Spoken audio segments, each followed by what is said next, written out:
What is happening, guys? It's your boy TC back with another video. So the international break is finally over, but it seems like an eternity until we actually get to play in the Premier League. We're going to have to watch everyone else play throughout the weekend, and Arsenal will be back in action on Monday.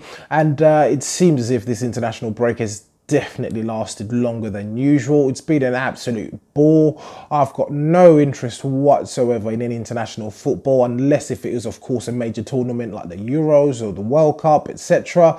But any of these qualifiers or Europa or Europe's nation of leagues, it's absolutely boring to myself. But we're back in action on Monday night, so it's going to be Monday night football, and this will be against Leicester City. So of course Leicester City, we do remember them from the time that they rose to prominence really when they won the league a couple of seasons ago or so.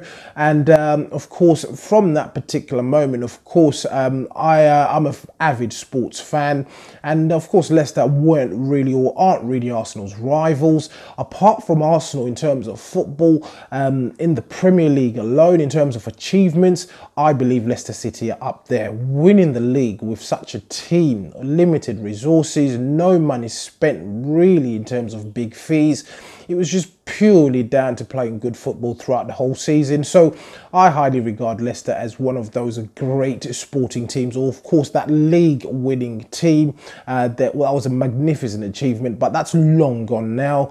They've certainly reverted back to what they were when they came up from the Championship under Nigel Pearson, and they don't seem to pose that much of a huge threat in terms of maybe challenging for the top four or even getting into a European spot. So we faced them, well, in the last 15 times we've faced Leicester, we've only lost twice. Of course, there are some draws in there, but last season we won one, they won one. So the last time out when we played them, it was a 3-1 loss away at the Foxes, and it was a terrible result. It was that time where things were starting to get a bit volatile in regards to the whole Wenger situation, and in terms of how the team was performing last season. It was very, very dreadful, but we're not going to dwell on that. We're having a fantastic time in the league so far. 9 wins in all competition on the bounce. Can we make it 10 in this game? I hope we certainly can. And going into this match, of course, we've got high confidence moving forward, and I believe that this is a game that we can certainly win. It's not going to be a difficult game. Of course, Leicester have lost their talisman in the form of Riyad Mahrez. Jamie Vardy is no longer the player that he was when they won the league, so I don't believe that they'll pose that much of a threat. One of their players really who could potentially be a threat is Demarai Gray, and he's out, well, he's doubtful really to face Arsenal on Monday, so hopefully he's not going to recover in time to face Arsenal, but he's one of their danger men, and he's emerged this season as one of their key players. Their skipper Wes Morgan is out, he's suspended. He put in a couple of silly challenges last time out, and he ended up picking up a couple of yellows, so he ended up picking up a red card in that particular match. But of course, those are the two bits of news I can certainly bring you in regards to Leicester. With our own team, we've got Socrates, who was injured during the international period, so we only just got him back to fitness. He's gone away to play for Greece and he's come back injured, so we don't know what the time frame is for him to recover. But Rob Holding is having a good run in the team. This will certainly do prolong his run in the first team, and it will certainly build on his confidence, I'd like to believe, going forward. And him and Mustafi have certainly formed a fairly good understanding, I'd like to say. But Rob Holding should certainly continue in Socrates' place. Petr Cech is due to return to fitness anytime soon, but I can't see him featuring on Monday against Leicester. Koscielny, again, has been training. A lot of images have been floating around social media, seeing him actually running around it within the training grounds, practicing with the first team, of course. So I don't know if he will slot back into the team straight away. We may see him feature on Thursday in the Europa League. Mavropanos, again, another centre-back who's just about to get back to fitness, so he's due back anytime now. Hopefully we can see him feature in the other competitions such as the Carabao Cup, and hopefully within the Europa League we can see him in action as well, because when he was introduced to the team in the tail end of last season. He put some fantastic performances up until he picked up his red card. And then we've got Maitland-Niles, who has just returned to semi-fitness, really, I should say. He's started to train yet again, and he should be ready really in about 2 to 3 weeks time. So those are the injury news that I can certainly bring you today. And in terms of my predicted starting 11, as I said, I assume Leonard goal.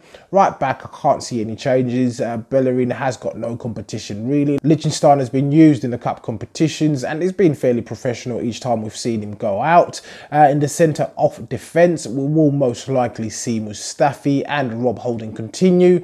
At left back, I can see Unai Emery making a change and bringing back Kolasinac. Of course, he's only just returned to fitness, but I can see Unai Emery chopping it around and introducing Kolasinac. He has been quite bold in terms of his changes that he has been making to the team.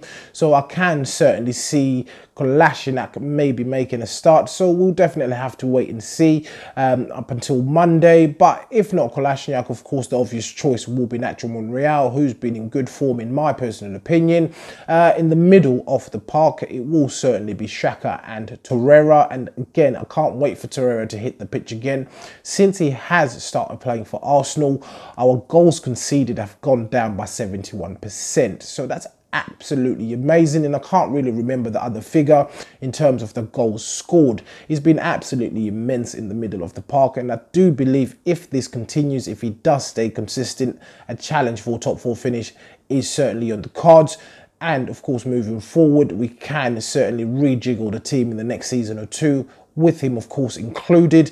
We can then go forward and maybe try and push for the title, but it seems as if he is the player that we've been missing for a number of seasons now, and I do believe that he's also settled down well within the team, and the manager introduced him perfectly. He started to bring him on as a sub game by game, and he's the only player to feature in every Premier League game for Arsenal this season. So a very, very pivotal player early on into the season, and I just hope that this form continues. But he just seems to enjoy intercepting balls, breaking down play, etc. So it's absolutely fantastic to have him in the squad. The three behind the striker, I'm assuming we'll have Ramsey, Ozil and as well as Aubameyang. Up top, Lacazette, again, fine form. I want to see these two guys keep playing, Aubameyang and Lacazette. Last time out in the Premier League, of course, Aubameyang started on the bench. He was suffering from a little bit of illness, but hopefully we can see him get back into the team with his striking partner, Lacazette. So, of course, as mentioned, we are currently lying in 3rd or 4th. I'm not too sure at the moment in terms of our league position. Let me just double check that for you. But either way, I've stated in previous videos that we just need to keep pushing up until Christmas.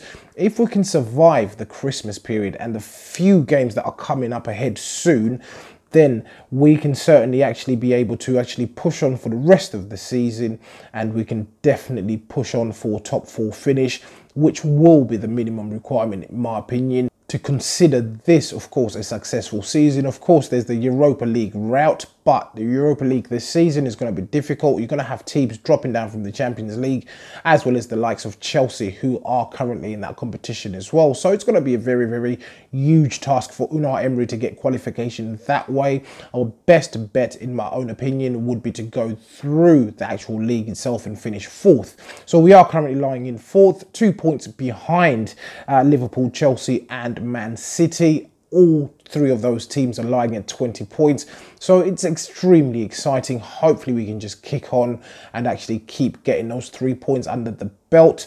And we'll just look at some of our upcoming fixtures as well. So obviously, as I said, we've got Leicester on Monday.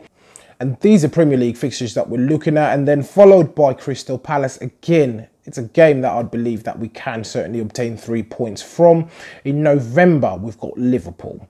After that, we've got Wolves, who's the manager has actually got the Manager of the Month award away from Unai Emery. A lot of people weren't happy by the fact that Wolves' manager ended up getting the Manager of the Month. But hey, that's just another award that's gone under the radar for us. It doesn't really matter. After Wolves, we do face Bournemouth, who are on fine form themselves, I should say. And then December is going to be a critical period. We start off on the 2nd of December. We play Tottenham. That game is going to be crucial. 3 days later, we face Man United in the league. Again, a very, very crucial game. And I do believe this season we can turn them over. They've not been in great form. They've been in a stop-start sort of position. Their manager is obviously losing his marbles as usual. And then we move on. 3 days later, again in December, we face Huddersfield.